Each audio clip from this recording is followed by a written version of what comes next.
Že maja, da kar hitro je to leto prišlo do tega lepega, krasnega meseca. In prva nedelja v maju je letos posvečena ognju, naprimer gasilcem, ne, in dvema gospodoma, Francu Črneliču in Lovru Juričiču. Ampak želimo poudarjati, kako ste pomembni tisti, ki imate radi muzej, ki razumete, da muzej nastaja z vami, da brez vas muzeja ni in da v bistvu vse to, kar smo skozi desetletja ali pa tudi stoletja nabrali, je seveda plod tega, kar smo ustvarjali tudi ljudje. Ne? Velikokrat me vprašajo, zakaj poudarjamo toliko donatorje, ali to zato, ker nimamo denarja, da bi kaj kupovali, pa potem vse naprosimo. Ni ravno v tem. Ne? Regionalni muzej v bistvu ne živi brez skupnosti, ne živi brez tistih, brez vas, ki radi pridete k nam, ki vam je pomembno, da v bistvu lahko drugim predstavljamo to, kar smo mi skozi tisočletja, kaj se je dogajalo na našem območju in to seveda pripovedujemo s predmeti, predvsem pa ne, imamo srečo, da lahko pripovedujemo tudi z ljudmi, ne, oziroma z nosilci, s tistimi, ki to dediščino so ustvarjali in jo zelo dobro poznajo. No in tega se bo pa še naučil naš mlajši gost, Lovro Juričič, ki je tudi predstavnik mlajše generacije rokodelcev, obrtnikov, ustvarjalcev, umetnikov, večvrstnih. Jaz sem si vedno predstavljal, ko sem hodil skozi kakršenkoli muzej, kako ga ljudje gledajo. Ali gledajo zgolj predmete, ali poslušajo zgolj vodiča, ki pove, katerega leta je bilo kaj narejeno ali pa kaj se je zgodilo, zgodbe okrog tega. Mene se pa zanimalo tudi, kako gledate tisti, ki imate neka druga znanja. Pa naj si bo to zdravnik, sociolog, naj si bo mizar, naj si bo, kot midva, kovinarja, ne? In poskušam vas bomo danes animirati, da pogledate nekatere rekvizite skozi to prizmo, kako je neka stvar narejena iz vidika kovaštva ali iz vidika, bom rekel, obrtnika, da si pa lahko tudi drugo predstavljate po svojih želji, tako kot je. Tako da jaz vas ne bom moril ali pa ne bom pripovedal nobenih letnic, nobenih imen, drugače upozoril vas bom samo to, da je treba muzej gledati skozi vse.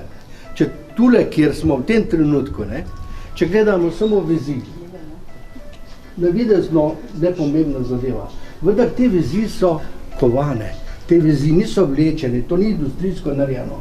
Če ga pogledaš, kako je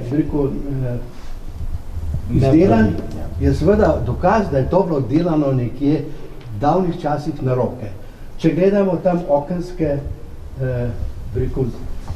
gartre, kot se temu reče, spet izraz iznajdljivosti in pa, bom rekel, tudi iz orodja, ki so si ga naredili za to, da so neke stvari spravili skupaj v obliko, ki jo rečemo in ki gledamo potem tudi v oblikovni obliki kot neko lepo. Drobne vezi, kovane, vezane, ne varjene, ne, bom rekel, kovičene ali na drugačen način, ampak kovaško varjeno ali pa na kakšen drugačen način. Še pozdrav v mojem imenu. Tukaj se bomo na hitro stavili, bomo malo pogledali cerkveno posodje. Pred kratkim sem tudi jaz naredil svoj prvi kelih. To je tudi ten projekt bil. Čist iz preprostega zanimanja, ki me je Firbec matril, kako se to naredi. In v procesu sem v bistvu ugotovil, da je to res naporna zadeva, res picajzlasta zadeva. In tukaj imamo v bistvu lahko vidno, se pravi, tale, kaj je to? Kadilnica, ok, velika kadilnica. Ta je recimo narejena bila na način pasarstva. To je recimo panoga izdelovanja teh končevin, ki se v bistvu uporablja stružnico ali pa pač neka mašina, ki to končevino vrti, se naredi notranji model in se potem po tistem modelu to v bistvu z eno palco poriba ta material, da dobimo to željeno obliko.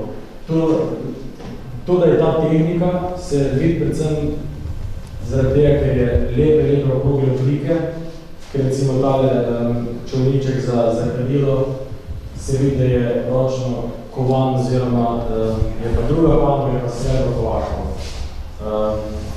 Tako, no. To je vse ročno delo na zikr. Toliko. Ne bomo veliko se tle ustavljali. Tle še maštranca še. Svečniki so pa leseni, ne, predvidejo, ne?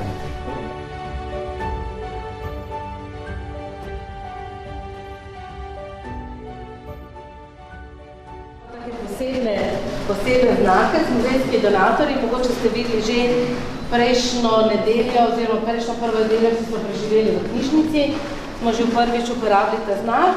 Tako da zdaj bo pa naš donator k svojim donacijam, nekaj je že na lepu, nekaj pa še bo, tako da bo obnačujete svoje donacije. Še 3.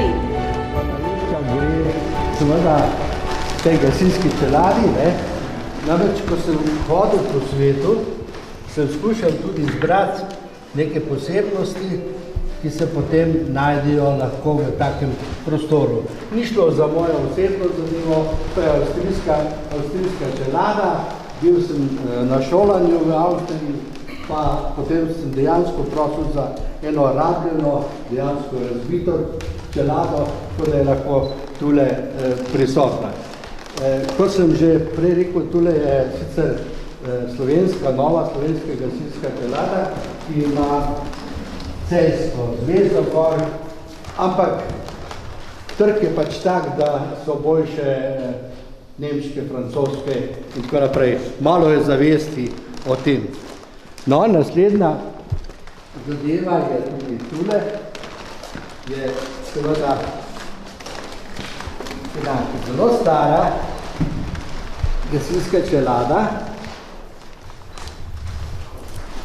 ki je bila pač okrog leta 1900. Vsem je zanimivo, da so bile te čelade, ki so tudi sicer posnene malo prej, izdelane kot je pač ta iz Medeline, ampak vse so imele že funkcije opredeljene. S tem zgornjim delom in pa strakom se je določalo tudi, kakšno funkcijo ima to, kakšno šarstvo ima, kaj sme delati v gasilstvo noter. No, to je to.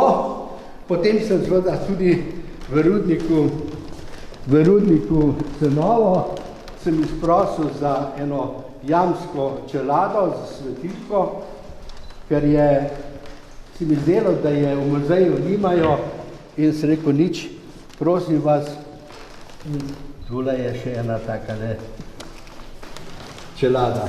Torej, seveda, ničesar ni, ali pa nič ni bilo mojega, tudi jaz sem prosil ali pa prepričal ljudi, da so mi dali, da ni šlo na odpad.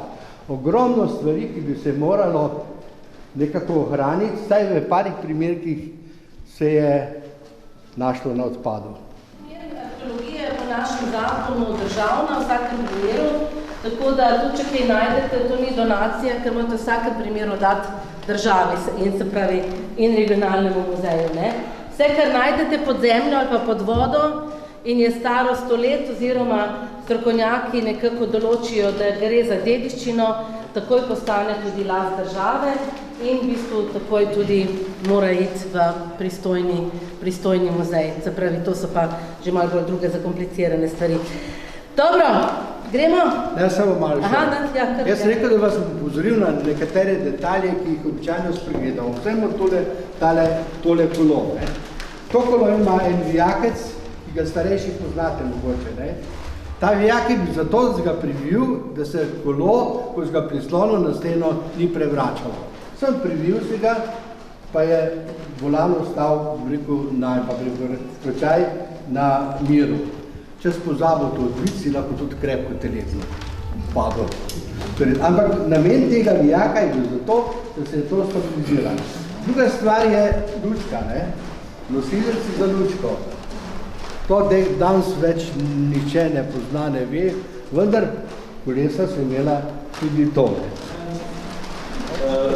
Prva stvar, ki bo opazila, ki mi je res zanimiva, je to, da vso to urodje, ki je tle, bi ga jaz rade bolj imel tudi doma.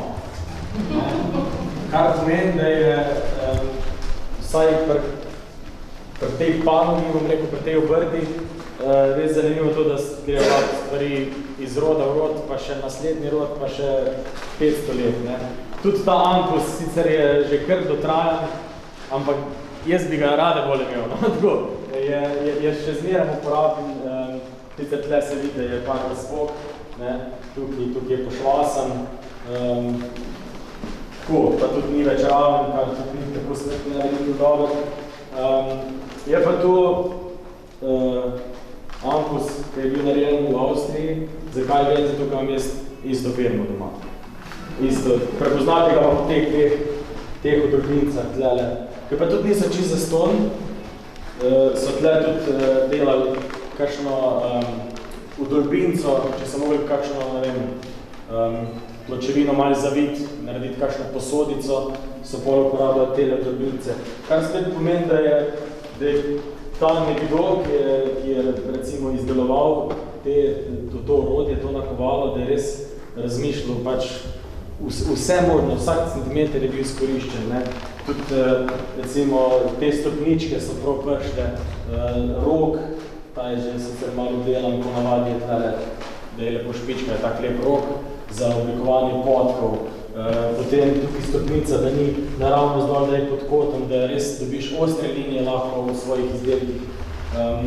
Tale lukna za dodatno opremo gor dati, recimo kakšna mini nakovala ali pa kakšne nastavke za, ne vem, recimo kovači so velikrat porabljali samo 2 palčke, takole gor, da so enostavno zvili kakšno palco ali pa, ne vem, karkoli. No. Pa mogoče še ta kladiva, ker pa niso vsa kladiva. Ne? Zdaj, kako prepoznati, ali je kladivo ali ni kladivo, ker predvidevam, da bi vsi rekli, da so tle kladiva. Ne? Je železna glava pa lesen ročaj. Ne? Ampak tole je kladivo oziroma macola, tale, tlele. To je pa v bistvu sam nastavk za ravnanje, se pravi, to se držal recimo v levi roki, naštimo gor komad, prslonu, pa s kladivom gor vseko, da je bilo recimo za večjo kontrolo, ali pa recimo tale za lukne delati. Ne, tu so postavili so pa kladiva. Ponovadi se vidi po malo debelejšem ročaju, da so kladiva. Tako, no, kaj kovač ne more imeti preveč. Že jaz, ko delam sam nože večinoma, bi lahko 50 različnih klešč, pa bi lahko čisto vse uporabil pri vsakem nožu. Ker lahko res kleščen modificiraš za točno določen prijem, za točno določen udarc, in je tu ena mala znanost. Potem sicer jaz ne bi vedel zdaj za te klešče vse, kjera počne, ampak tist, ki jih je naredil, dobro vedel, zakaj jih je naredil. Tako, ja. Toliko.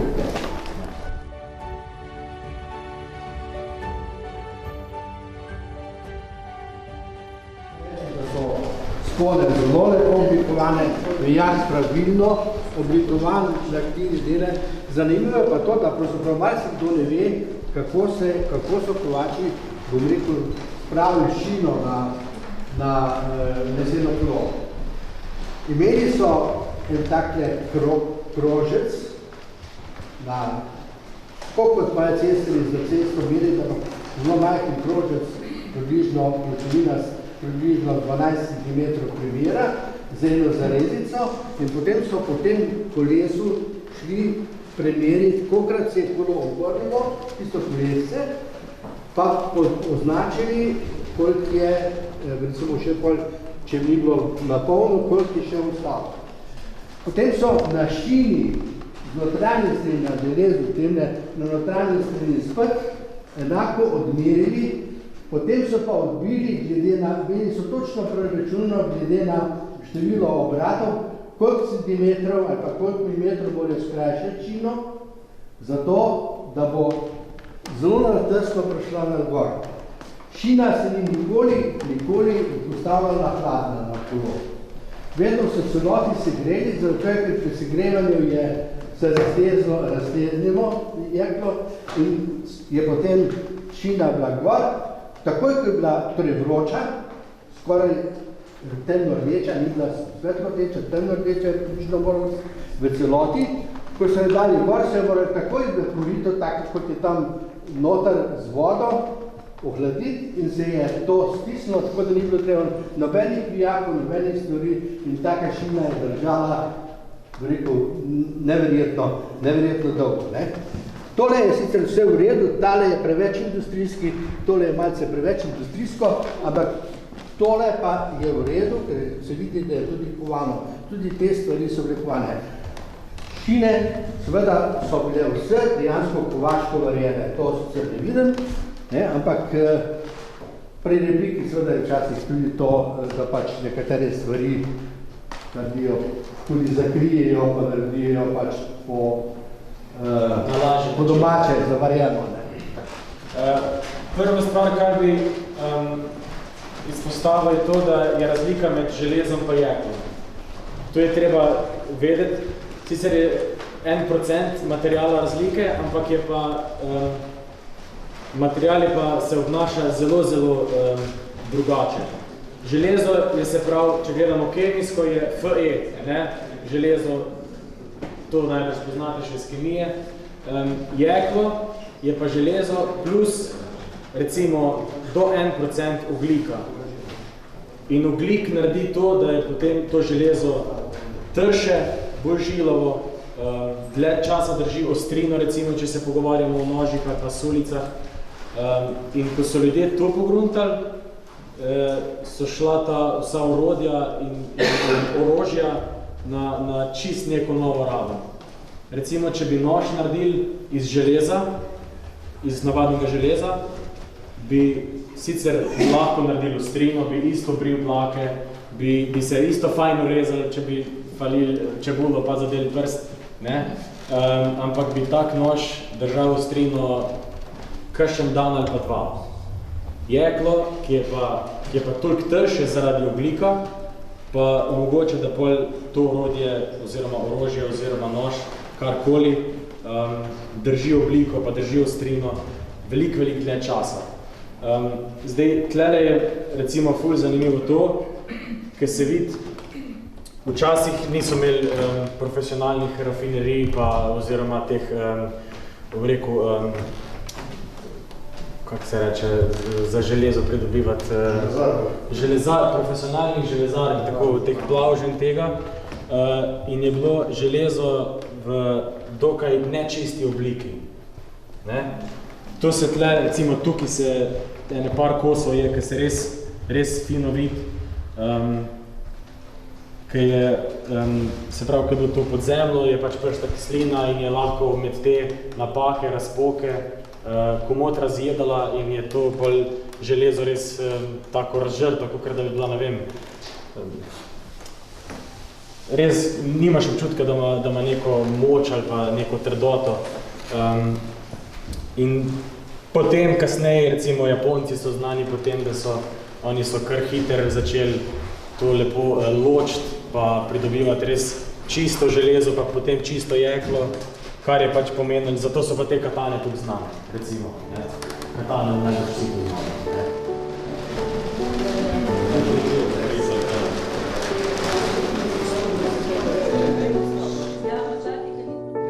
Proventa je krivi vorn, ne? Torej, tu seveda kovinsko medinina zaradi tega, ker ima svojo vibracijo in seveda zaradi tega posebno zvok, ampak tudi to so oblikovali dejansko paseri, ne? To se pravi obrtniki, kasneje seveda tudi industrijsko, vendar pa vse te figure so seveda vezane na poznavanje dejansko obdelave materijala, potem pa še kako se dejansko zvok oblikuje. Koliko dolgi mora biti krog, da bi določeno frekvenco hercev zvoka in pa seveda kako z ventili doseči različne frekvence, ki se potem uporabljajo za to, da lahko tako igraš lestvico ali pa melodija. Mislim, stvar, ki je vrtnik je vezala na več stvari, tako kot so izdelavci violin, je dejansko mizar, če lahko rečem, ampak brez poznavanja zakonitosti glasbe, brez poznavanja lesa in ostalega, pač ni mogoče izdelati. Zdaj, tudi se te stvari vedno nekako povezujejo, so vedno vezane na ves znam. Jaz malo lepim, ker tukaj imamo recimo pri kar nekaterih podatke, večinoma so pa že pokojni tega.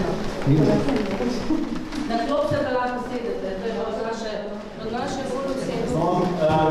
Tukaj je še meni osebno zanimiv zid oziroma lestev z orodjem. Tlele lahko vidimo, koliko enega orodja je bilo potrebnega za izdelavo kozovca, pa najbrž je še kakšno kje, ki so ponucali, še kakšen vrtalni, tudi za svedro ni nobeni. Kar je zanimivo spet je to, da recimo eno tako sekiro, ki je malo, človek bi mislil, da je malo pokvarjena, malo zvita, ni za nikamor, ampak to je bilo prav narejena za desničarja, da je stal na določeni strani recimo enega debla in delo prav določeno zadevo. Meni recimo to skrajno zanimivo, da se ljudem splača narediti orodje prav sam za recimo en del, sam za lupljenje lubja. Vse imamo danes tudi, imamo ta moderno orodje, ne vem, debelinko, sam za na določeno debelino spraviti, nek fosmo, pa žago, da se pač določene stvari naredi. Ampak so že, koliko so bili iznajdljivi, meni je to ful zanimivo, in zato mi je tudi ta zgodba o kozovcu, bom rekel, navdihnila, tu bomo pa pol malo kasneje. Zakaj me je navdihnila, pa kaj je nastalo iz tega. Tako, mojstrstvo pač, se pravi, tist, ki je izdeloval kozovce, je mogel tudi znati povedati kovaču, recimo, ki ni bil zraven pri izdelavi kozovca, jaz pa rabim to pa to delam in pol narediti neko orodje, ki je prav posebno. To je težko, to je res težko. To ni tako simpel, kakor se zdi. Da je pa res to orodje res uporabno, da ni samo tako zaradi lepška.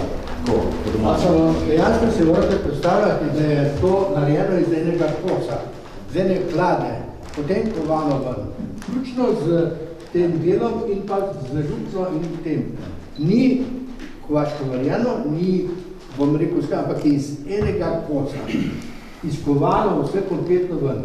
Se pravi, veste, koliko je to bilo dela, zato poleg tega pa tudi kakšna so fina znanja, pa še nekaj okrasje. Ki so bilo dostkrat dejansko znak tistega obrtnika, ki je to delal. Taka okrasja, posebno na kosirih, vijenkih, ste tudi kasneje še našli, da se je določeno okrasje, ki je bilo znak, logotip izdelovalca. Včasih je zelo težko najti, kdo je dejansko, ampak recimo tule potem bi sklepal, da sta ta dva bila avtorja. Ja, da je to. Ja, to je že vprašanje. Ampak, mislim, to je verjetno isti avtor. Ne? Tudi taka sekirica za dolbenje, vse z enega celega kosa. Torej, ogromno dela je potreba za to, da je ta kos se toliko časa koval, da je dobil obliko in da je dobil luknjo za ročaj.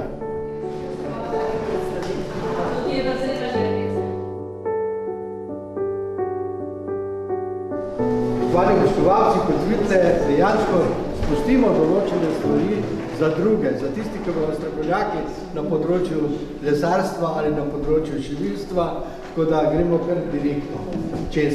No, tule bi rad vam pokazal eno posebno zelo dobro zadevo, reče se vodni oven, hidravlični oven.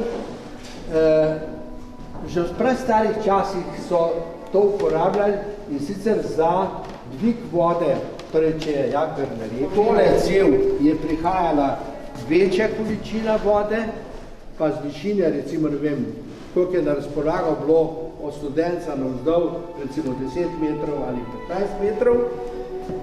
Potem je pa ta naprava to povečala za 5-krat, se pravi, da če je bilo tisti tlak četrt atmosfere, 5 krat 0,4 je 2 atmosferi, dvignilo manjšo količino vode skozi tole ven, kar pa pomeni, da v starih časih to bilo dovolj, ker hiše niso bili visoke, rekel, ne vem koliko, ne. Ampak je bilo dovolj in ker je ta zadeva stalno delala, je bilo seveda vode dovolj. Ni bilo pa tlaka, rekel, je moral biti nek rezervar, nek izpust, da so lahko potem to naredili.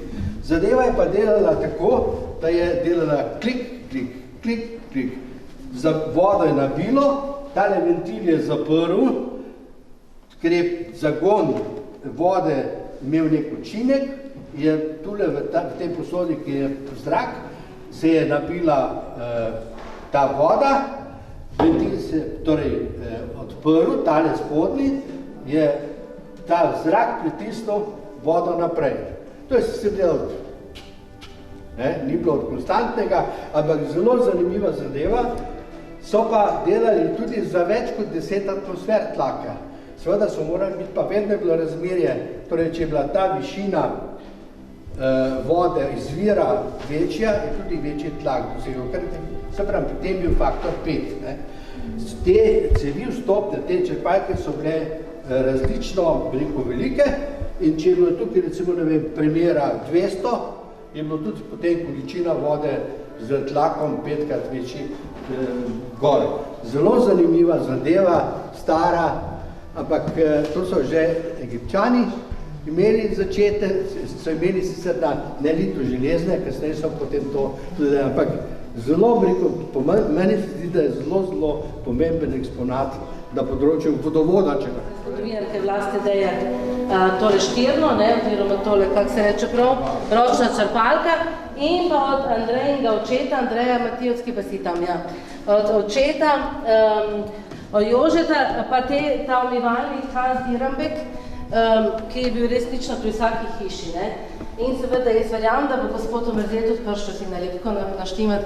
Je pa zelo zanimivo, on je rekel, pa ne takega, ne koliko je grta, ne da.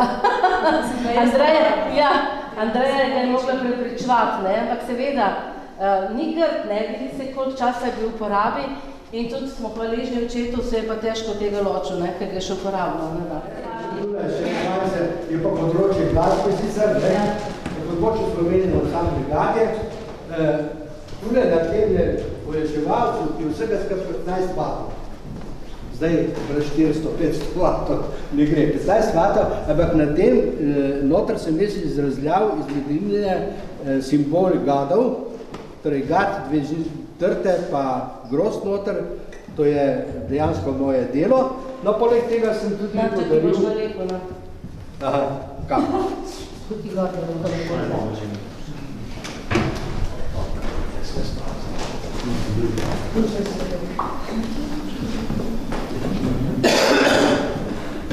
Poleg tega, ko sem nehal igrati klarinet, sem podaril tale klarinet, češki klarinet Lignaton. Seveda, da se še zaigrati tudi na njega, še vedno veliko funkcionira, ampak ni več tista zadeva, kam je tako. Ne na sred, tukaj korke. Vse se prebere. Ja.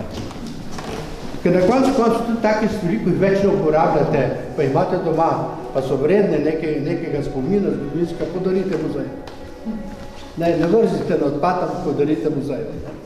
Je češka firma Lignaton, znana bila po svojih teh zadev in ne skozi to, da se je to podaril, ali pa, da je to, ne vem, neka vrednost, ampak na koncu je dokaz neke glasbene tovarne, ki se je na našem koncu tudi zelo pogosto uporabljala, saj so te muške v glavno imele češke instrumente.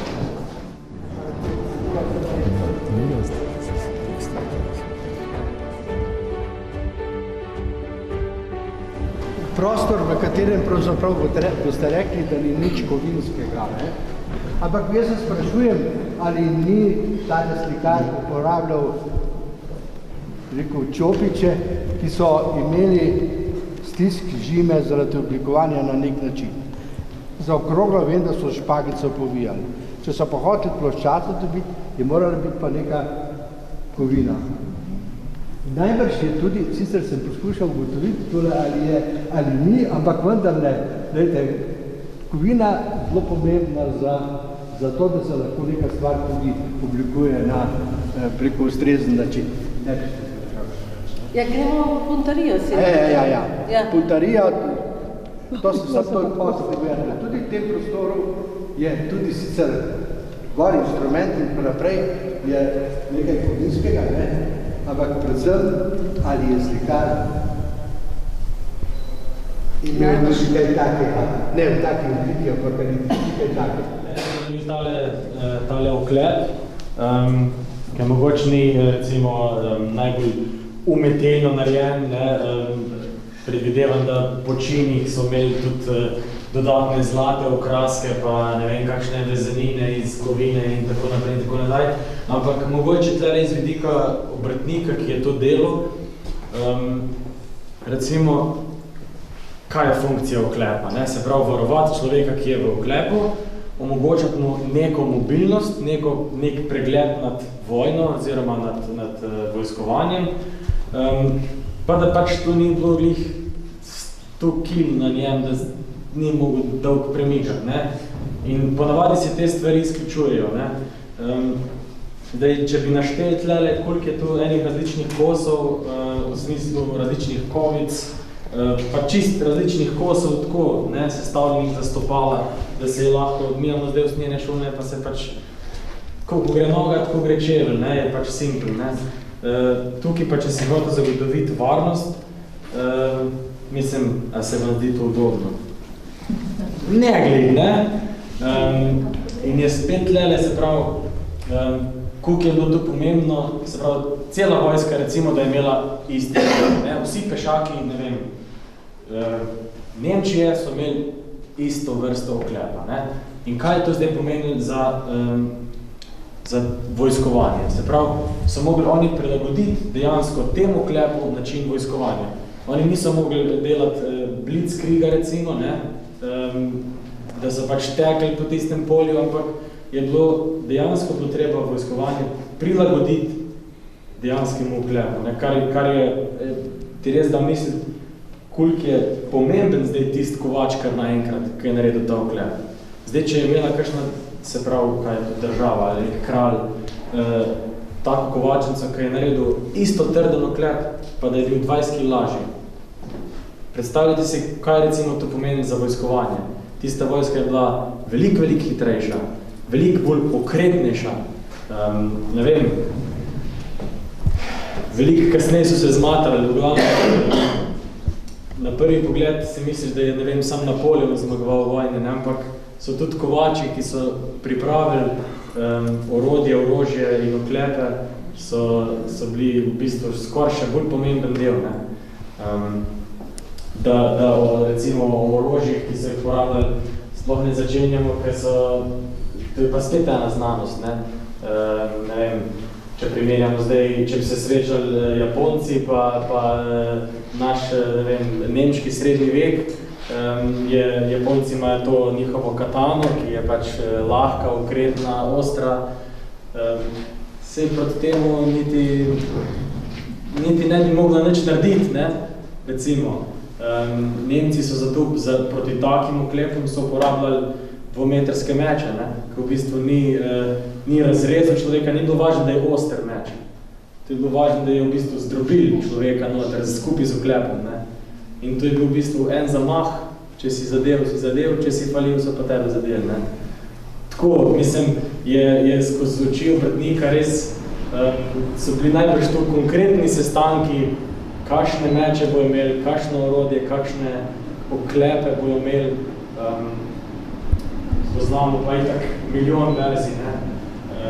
Koljeniki so imeli svoje meče, svoje sulice, pešaki so imeli tako orožje, ne vem, Turki so imeli tiste zavite sablje, da je bil na konju, da ni rabo niti zamahvati, sam držal pa je rezal, ne. Je že krivulja od meča naredila svoje. Take stvari, no, so meni kot obrtniku zanimive, da je nekdo mogel to res fajn premisliti, kako bo zdaj ta človek, ki bo nosil ta oklep, kako se bo premikal, na kakšen način se tudi recimo ta ali pa na kakšen način kralj poveljuje tej vojski. Ne? No, to je pa zdaj, sem prej že omenil malo, zakaj mi je kozolc tako ljub. To je pa v bistvu izdelek oziroma produkt te, bom rekel, kratkotrajne zaljubljenosti. Ne, kozolc sploh Toplar se mi res zdi ena taka zgradba, ki je res bogata, iz kjerekoli strani jo pogledaš. Ali je to iz čist vizualnega, bom rekel, recimo apila, kako se reče po slovensko to? Privlačnosti. Privlačnosti, bravo, hvala leka. Pač neke privlačnosti, potem zgodbe, ki so kreirale kozolc. Če gledamo iz obrtniškega vidika, je spet to ena mislim, Pandorina skrinjica, ki ni konca ne kraja in zato sem se odločil, da pač za 100. nož naredim nekaj posebnega, da se malo mogoče preizkusim, da malo grem preko svojih, bom rekel, zmožnosti, kar sem očitno šel in je to nastalo. Zdaj, po določenih raziskavah sem se recimo odločil za nekaj zgodb, ki sem jih potem probal vključiti noter v nož. To je vse tlele lepo razloženo, ampak ne bomo brali, bomo povedali, ne lepo. Začne se vse pri zlatem rezu. Kozolc, če niste vedeli, je narejen po zlatem rezu, kar so uporabljali, ne vem, Da Vinci, sami ta Orang, umetniki, renesančni in tako naprej in tako nazaj, so pa ga uporabljali tudi naši navazni, bom rekel, kako se reče, izdelovalci kozolca. Tesari. Tesari, ne? Tako, bravo. Kozolčari. Kozolčari, ja. Tako da, zato ima tudi Toplar, predvsem ima tak, vsaj meni se zdi, da je tako, res se ti zdi, da se ta struktura ne more nikdar prevrniti, stoji točno toliko visok, pa točno toliko široko, kar bi mogel in res gleda trdno, kakor se da, no. In je pol iz tega zlatega reza, tle vidite, da je lepo prva stran lepo noter v zlatem rezu urisana. To je, zdaj to bo treba še vedeti, obstajata dve vrsti kozolca, to je dolenjski pa štajerski. Jaz sem se normalno odločil za dolenjskega, ker sem na pravem stranu, na pravem bregu. Hecam se. Jaz sem sliška je za Posavski muzej sto dva pregovata prava. Ok, štima. Kakšna je razlika? Kakšna je razlika? Štajerski je malo višji. Za štajerski se v bistvu, tlele, če pogledamo diagram, je, če pogledamo se prav to črto, ločnico med streho pa spodnjim delom je pri dolenjskem na sredini, pri štajerskem je pa v bistvu na tem zgornjem kvadratu. Še kar vse v zlatem rezu, sam pač malo so ga prestavili. To pejte, mislim, to se res razločno se vidi, no, razlika med dolenjskim. Dolenjski je bolj tako, štajerski je bolj tako, ne? Simple, ja, kak ne? Je pa belokranjski kam spada, ne? Jaz sem uporabil samo les, ki se ga uporablja za gradnjo kozolca. Da je najbolj uporaben, oziroma najbolj široko uporaben je hrast, ki ga je tudi največ, potem je oreh, topol, tu je jesen, pa tle še bukev. Tako. Pri teh ta starejših verzijah je kakšen drug kos lesa, ampak vse, kar so uporabljali za kozolc, načeloma. Potem se še lahko vidi tle te raze, ki v bistvu služijo, če gledamo iz vidika, kulinaričnega vidika, služijo za to, da je nož lažji, da je bolj ravnotežen, da se recimo čebulca ne prime na nož, ko režemo, pa da gre lažje čez kakšno bučko, je manj. Če ni materijala, se ne more nikamor upirati. Plus še mogoče malce spominja na slamo, ki visi na strani kozolca. Tu potem je pa še, se pravi, tale pri ročaju, se vidi, kako bi rekel, cekin v zadnji pa v spredi, kako bi rekel, Po angliško se reče bolster, sam ne vem, kaj ne. Kaj je to mojsterski znak? Oziroma kaj bo ščitnik, tako bomo rekli ščitnik za ročaj, sta pa narejena iz srebra, da se v bistvu malo plemeniti ta nož oziroma to zgodbo kozovca. To je pa se mi zdi, da to, no, kar se tiče še kaj. Ja, ta zlati res je tudi bolj ukovan noter v nož, kot nek emblem oziroma predstavnik kozovca, pa razvidna je lepo ta srebrna linija, tukaj vmes, ki bo predstavlja Savo, ki je ločnica med dvema kozovcema. Ljubitelj ur odmedaj in ta ura je prispela ravno na tisti dan, ko je Viva praznovala svojih 30 let. Tako da sem jo posvetil vsem tistim, ki ste člani tega društva, ne? Ja. Drugače pa prišla iz Novega mesta, zelo je točno, moram priznati, in veseli me, da je postala del Posavskega muzeja, ker imamo tukaj dogodke, ampak je rekel, da občasno pa dejmo več, da se tisti polečki malo obrnejo, da ni zmeri na istem zobniku, ne? Tako da to naredimo, kadar se tukaj ne dogaja. Zdaj v hodu, predvsem, ko sem videl tam gor med vojno obdobje, sem iskal eno zadevo, ki je pa sem imel doma in to dejansko danes podarjam.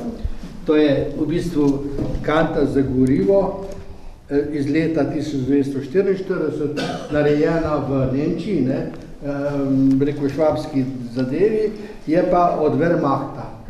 Ta kanta je bila v okupiranem Velikem Mraševem, potem iz Velikega Mraševa, točno v kateri hiši je pač oče dobil in potem kasneje uporabil tudi za to, vendar mislim, da spada v muzej, zaradi tega, ker ima lepo odtis, da je to pač nemška kanta, kdaj je bila narejena, letnica je gor in seveda, če bodo se vaši restauratorji potrudili, da bodo to rjavo barva dali stran, da bo ostala osnovna nemška barva, če se bojo, naj bo to tudi za vas naprej, ne? Ni več uporabna, komu to predam. Ja, Miši, naši zgodovinarki, Miša bo to prevzela, ja. Ena stvar. Druga stvar, imam pa zadevo, ki jo najbrž tudi nimate v muzeju. Namreč poznamo konjske komate, pa vozne naprave volovske. Ta je pa za kravo. Bila je izdelana za kravo, bila je izdelana za lisko, kravo lisko, ki je bila ljubiteljica pri nas in je ves izdelek, je vse z lesenim delom in kovinskim delom, je delo mojega očeta. Obema, ki pa si zdaj, tam. Obema najlepša hvala. Mi bomo letos tudi vse naše donatorje, pa tudi vse nekako malo oblekli, take majčke smo dali delati, no. Robert jo že ima, ne, da to sta pa zdaj naslednji dve. Tako da bo pač tudi en tak znakec, ki ga je oblikovala Darja Malarič, tudi Brežičanka, se pravi, vi ste naše srce in ožilje, ne, recimo, da je muzej srce brez vseh, ki pa ste naši donatorji, pa ne sem predmetov tudi časa, ne. Vsi, ki ste danes tukaj, ste dejansko naši, ker ste to popoldne bili z nami in ker ste bili tako pridni poslušalci. Tako da ena gre k tebi, k mlajšemu, ne, ja. Hvala lepa. Ampak ne bi bil tako fajn, če ne bi imel take mame. Mislim, da te žene, moje mame, in tako da imate pa malo večje darilo. Hvala lepa.